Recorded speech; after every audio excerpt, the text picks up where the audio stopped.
The Dallas Stars are continuing to struggle on their final road trip of the season, dropping their most recent game 5-2 to the Edmonton Oilers. And on today's episode, we will break down this game and talk about what is going on with the Stars team and what needs to be fixed if they truly do want to make a postseason run. And then to wrap up the show, give you a quick preview of tonight's matchup with the Calgary Flames. No rest for the weary for the Dallas Stars. We're talking about it all on this Thursday episode of Locked On Stars. You're Locked On Stars, your daily podcast on the Dallas Stars.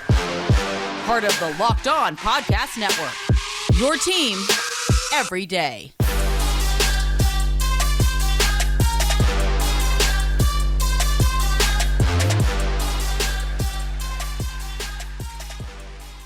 Howdy, Stars fans. Welcome back to the Locked On Stars podcast, the only daily podcast covering the Dallas Stars, part of the Locked On Podcast Network, your team every day. I'm your host, Dane Lewis, your local expert on all things Dallas Stars hockey, credentialed member of the Dallas Stars media, coming to you on this Thursday, April 21st. And whether this is your first time here or you are a recurring listener, thank you for stopping by the show and for making Locked On Stars your first listen of the day. Be sure to hit that subscribe button if you're watching on YouTube or the follow button on your favorite podcasting platform. Remember, we are free and available no matter where you listen or how you listen. You can always, of course, leave a comment, rating, or review if you enjoy what you hear. But without any further hesitation, flipping the script, talking about things you enjoy hearing versus things you don't enjoy hearing. The Dallas Stars lost again in a pretty uninspired effort for the most part, is the best way I can kind of sum up this game that the Stars played in Edmonton against the Oilers. Their first time back in Edmonton since playing in the Stanley Cup Finals a couple years ago against the Tampa Bay Lightning. That hadn't really kicked in with me until they were talking about it on the broadcast, that the Dallas Stars had not played in that building, just with the schedule realignment last season, not playing the Oilers at all last season, and just having no reason to go up there and play in Rogers Place. But same result as the last time that they played in that building. A pretty disappointing loss, and it's pretty evident what went wrong in this game. And I think it really starts with the Stars shifting away from what their identity has been for so long, and especially for the majority of this season, which has been defense. It seems like Dallas spent the majority of this game in their defensive zone, in their own zone, which, I mean, they've done that before. They did that in that game against the Carolina Hurricanes that they ended up winning on the road, and they've done that in some other games on some other occasions. But this is just one of those games where you don't want to be in that situation because of the offensive arsenal that Edmonton has in McDavid, Draisaitl, Hyman, and just to name a few. We even saw Evander Kane get involved in the offense on Wednesday night, and Edmonton just had all the time in the world to set up offensively, and they took full advantage of it. And you can see it in the numbers in this game. Scoring chances for were 32-15 Oilers. High danger chances for 19-5 Oilers. Corsi for just regular shots on goal, or not on goal, just regular shots and attempted shots, 72-40 Oilers. Shots on goal were 50-36 Oilers. 50 is the highest amount of shots on goals that the Stars have faced so far this season. Scott Wedgwood did all he could, relatively had a decent night, all things considered. Having to face that many shots is no easy task for any goalie in this league, and Scott Wedgwood, probably the more qualified goalie on this Stars team as of right now to face that challenge. I think maybe Edmonton gets more than 5 goals in this game if Jake Oettinger starts, and I imagine we'll see Jake Oettinger tonight in Calgary, with it being the second night of a back-to-back. But Wedgwood, he did fine. He did all he could. I mean, some of those plays were tricky, and he also just was not getting much help from his defense. I mean, you even look at that first goal that Evander Kane scored. I mean, all 5 Stars defenders were either near Connor McDavid, or they were just watching him, seeing what he was going to do. And Evander Kane slips into the slot uncontested and takes a pretty easy pass for probably one of the easier goals of his career on a nice feed from McDavid. But everything just seemed to come way too easy for this Oilers offense. And they really just did not have any trouble setting up how they wanted to set up in the zone, running the plays that they wanted to run. And of course, they weren't scoring all the time, but they were getting some fantastic looks and executed on just enough in order to push themselves to the win in this game. And they're just on the other end, seemed to be no sense of urgency for the Stars defensively. Really no aggression as far as trying to get the puck out and trying to force action down the ice. They would get the puck out, but then they have to send the puck in deep on the other end to get a change because their defenders are worn out because they've been playing defense for a minute or a minute and a half or 2 minutes. So really, getting worn out on the defensive end, not getting anything done offensively, then having to make a change and hope you can get the puck back, but really just rinsing and repeating. The new guys that come on then spend 45 seconds or a minute in the defensive zone, and then they have to do the exact same thing. They have to send the puck in deep.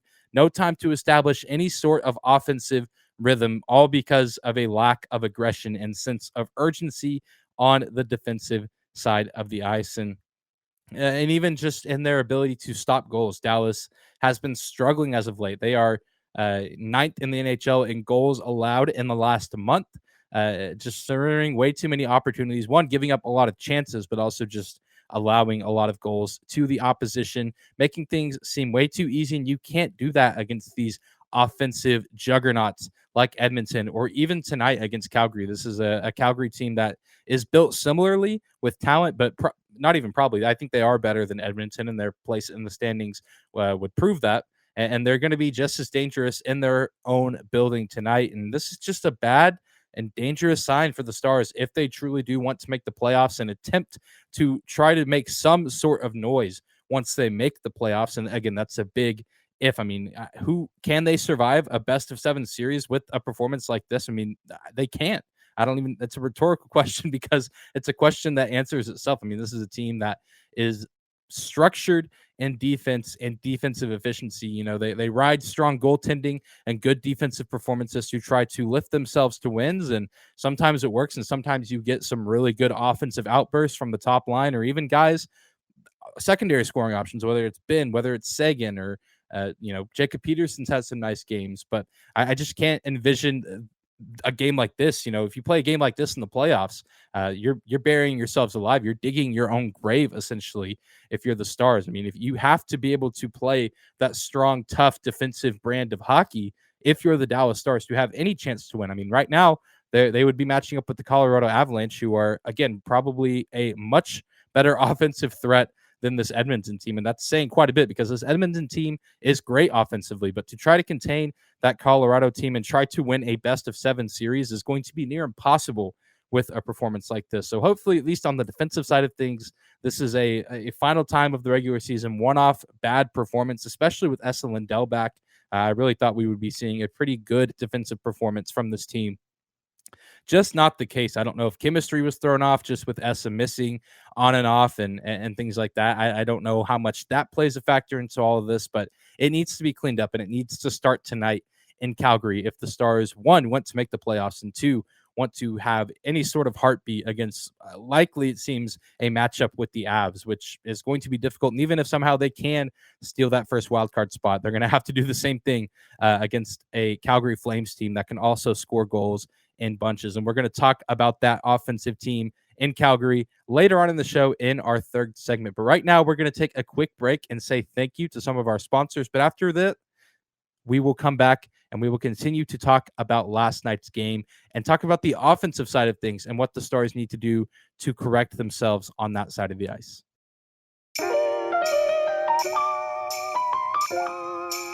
Today's episode of Locked On Stars is brought to you by Shady Rays. Shady Rays is an independent sunglasses company that gives you the features of $200 sunglasses for a fraction of the price. That means polarized lenses, well-constructed durable frames, and premium high-end finishes. Also, something you won't find anywhere else is Shady Rays' insane protection program. Shady Rays includes lost and broken protection on every pair. They will send you a brand new pair if you lose them, no matter what happened. Give them a try, and if you don't love them, you'll pay nothing. It's as simple as that. Plus, 10 meals are donated to fight hunger in America when you shop with Shady Rays. Exclusively for our listeners, head to shadyrays.com and use the promo code LOCKEDON to get 50% off 2 or more pairs of polarized sunglasses. Again, head to shadyrays.com. Use promo code LOCKEDON to get 50% off 2 or more pairs of polarized sunglasses. Thank you so much again to Shady Rays for sponsoring today's episode.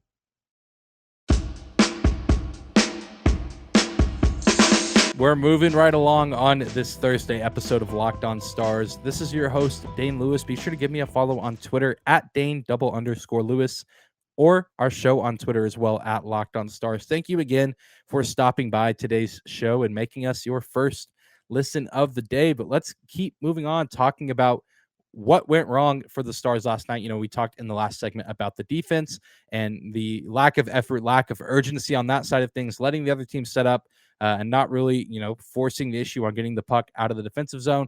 But things were not too much better on the offensive side of things. And it's just weird because if you look at the numbers, Dallas is actually fifth in scoring chances for since March 20th. So that's literally within the past month. Dallas is top 5 in scoring chances for. The other teams above them, the top 4 from first to fourth, are Florida, Carolina, Toronto, and Tampa Bay. Those are 4 teams that are one in the Eastern Conference, which the Eastern Conference is just a different animal, a completely different beast. And those teams have been pretty much playoff locks since the All-Star break, and teams that could potentially be making a lot of noise in the playoffs and could make for some pretty intriguing playoff matchups. But Dallas leads the Western Conference in scoring chances for in the last month, yet they are 20th in goals for in that same stretch of time. So it's not even necessarily from a lack of trying on the offensive side of things for the Stars. I just call it what you will. Call it good goaltending.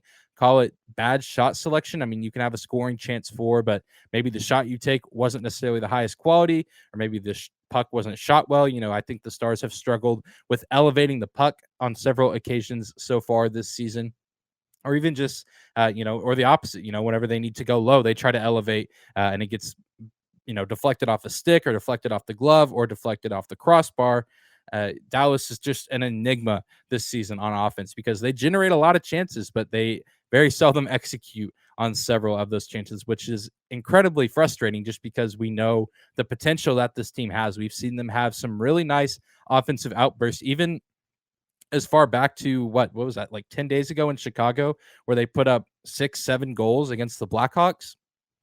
We know that they're capable of it. Then again, the Chicago Blackhawks not quite up to the same standard as teams like Vancouver, Edmonton, Calgary. But it's just a weird statistic to look at. But Dallas is once again in a slump of secondary scoring. We harp on it all the time on this show, and you hear it just about anywhere else in the Stars media world, that this team kind of lives and dies by the top line. But I mean, at the end of the day, the top line can only do so much when the defense is struggling. I mean, Roope Hintz, Jason Robertson, and Joe Pavelski have done pretty well over these past stretch of games. Roope Hintz especially, he scored both goals in Vancouver on Monday. He gets a goal and a helper in Edmonton on Wednesday. But you just look at the rest of this Stars team since April 1st. I mean, Tyler Seguin has 4 goals, which going into this little research stint right here, I thought was going to be relatively low. But I would come to find that that's actually, I believe, second best on the team. Jamie Benn, 1 goal since April 1st. Denis Gurianov, 0 goals since then. Alexander Radulov, 0 goals. Michael Raffl, only 1. And then Jason Robertson has 5. Roope Hintz has 5. And Joe Pavelski only has 3.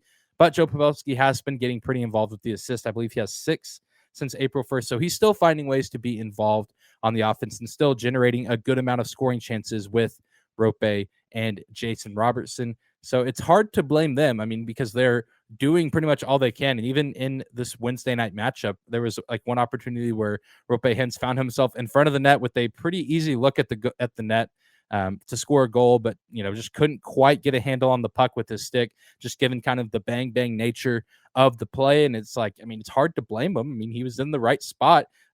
Just the defense kind of swarming and suffocating him, and just a weird spot to be in. But nonetheless, he was in the right position, just couldn't quite make the play. But it's hard to blame him because Robo and Pavs have really just had to do everything offensively as of late. And that's really just been the theme of the entire season, if you look at it. And it's just, part of it has to do with aging and injury. And part of it is also just, I think, an inability to be a consistently good offensive player, whether that's a guy like Radek Fox or, Luke Glendening and Michael Raffl. I mean, those are checking line kind of guys, but still guys that you would love to see a little bit more offensive production from, especially given the looks that they get at times, especially guys like Raffl and Glendening, who can sometimes find themselves on rush opportunities, but just getting caught because the speed just isn't quite there for them. And it is for the defensemen on a lot of these teams that they find themselves playing against. And then even from the more notable players and Seguin, Benn, having to come back from an injury from last year, but still also, getting up there into his 30s. And Jamie Benn, certainly not the player that he once was, though he and Tyler definitely have found a little bit of new life for the most part in the second half of this season. We really need those guys to step up now more than ever and try to give some support to this top line, because the Stars just seem lifeless on offense outside of that top line. I mean, Jacob Peterson, like I said earlier, has had some nice moments this season, but he's a rookie, and he's not a rookie that's at the same caliber as Jason Robertson or Kirill Kaprizov last season. I mean, he's good, but he's still developing. He's still getting things figured out. And I mean, guys like Joel Kiviranta just have not worked out this season. Marian Studenic is a nice, speedy guy, a physical player, but not going to be an offensive juggernaut. Vlad Nemestikov, I think, could be making an impact on this team, but he's injured right now. We haven't seen him in the past few games. Hopefully that changes sooner rather than later. But regardless of what happens the rest of the season and postseason, I think that the Stars are due for a little bit of an offensive overhaul in the offseason. I think the offseason is going to be a very interesting time for this organization as far as contracts, but also maybe even in the coaching department and maybe even some in the front office. It's going to be a ton of interesting storylines to keep our eyes out on. And but ultimately, the Stars need to focus on now before we get to then. And they're in a good spot to make the playoffs. They just need to get in gear and work on that puck control, work on doing what other teams are doing to them, try to get set up in the offensive zone and take those long shifts to wear down the defense and make it where the other team cannot set up and find any consistency on offense. Make them have to dump the puck in to make changes, but then get down the ice in a hurry and get set up again and try to rinse and repeat that same cycle. It's going to be easier said than done. It's going to be a challenge. Not every team can do that on a consistent basis, but the Stars need a game like that, and they need it sooner rather than later. And hopefully this coming homestand that they have after this final game in Calgary will help that. We'll talk about that schedule a little bit in the third segment as well. But again, we are going to take another quick break and say thank you to some of our sponsors.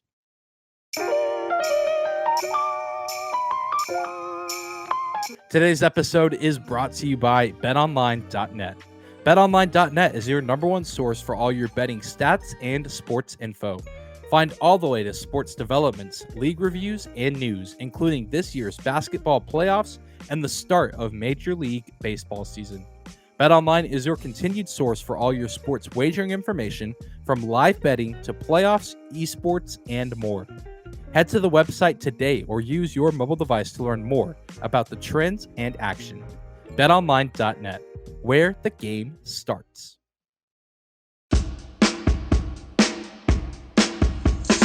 And let's close out today's episode of Locked On Stars talking about tonight's game. We have the second night of a back-to-back for Dallas. They will be in Calgary, just down the road from where they're playing in Edmonton against the Oilers. They're taking on the red hot Flames, and this Flames team literally has been red hot pretty much ever since the second half of the season. And that all really started back the last time these teams met up in Dallas. If you remember that game, Dallas had a pretty healthy lead in the third period, and they squandered it. They blew the lead, and they allowed Calgary to come back, and Dallas comes out of that game with nothing, despite looking to be in control for the majority of that matchup. But Calgary has really not ever slowed down since that moment in this season. They're 7-2-1 in their last 10 games. And of course, 2 of those losses are to the Golden Knights and a overtime shootout loss, I believe, to the Predators, teams that Dallas is currently fighting for playoff positioning with. So thanks for nothing, Calgary. You're a good team, but apparently not good enough to beat the teams that we need you to beat. So thanks for that.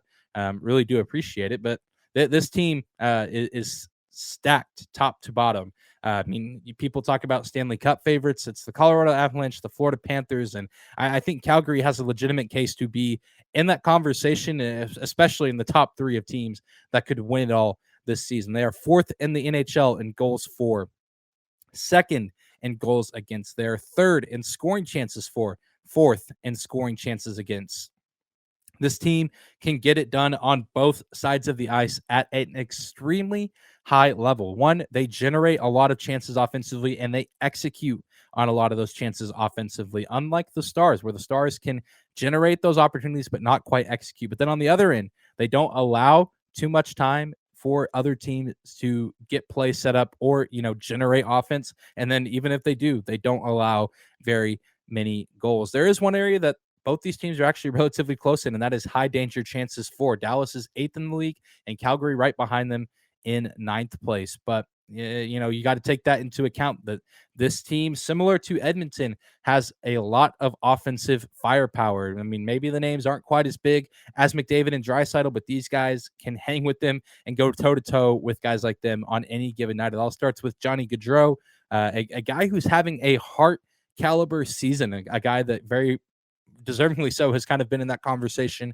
all season. I don't think he ends up winning it, but he is the far and above easy face of this franchise. 38 goals, 76 assists, 108 points on the season. And then Matthew Tkachuk, 39 goals, 60 assists, 99 points as of right now. This is a guy that will be a 100-point scorer by the end of this season. Could very well even be in tonight's matchup. And I saw somewhere on Twitter talking about Kachuk's numbers and how this is quietly one of the best 100-point season campaigns that we've seen in a while. Just very underrated. I mean, being buried on a team that has Johnny Gaudreau, and even the Flames kind of being buried by teams like Florida and Colorado. Matthew Tkachuk has quietly had a fantastic season and deserves a lot of credit and recognition.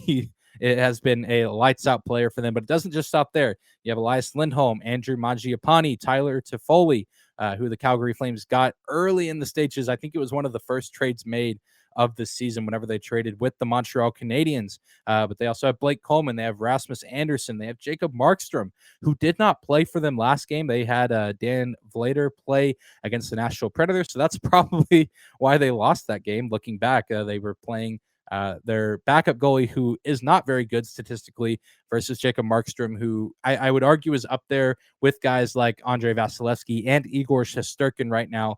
One of the best goaltenders in the NHL this season. He's been fantastic. I imagine he'll play tonight just because he didn't play in their last game. He's probably going to be fresh, and he's done relatively well against the Stars whenever he's played them this season, but also just historically. He's a very, very good goalie. And this is the most daunting opponent that the Stars will face on this road trip, but they've done pretty poorly against the first two opponents. I think the opponents have gotten progressively harder, and this is the final boss. Somehow the Stars, skipped the first few worlds on Super Mario 64, and they are on the final fight with Bowser, even though they don't deserve to be there, but they don't really seem prepared, and it's very likely that they get squashed like a bug. It's a long shot, I think, that Dallas wins this game. I would, of course, love to be wrong. You guys know that I like to be optimistic on this show. I like to assume and hope for the best with this Stars team and hope that they win every game.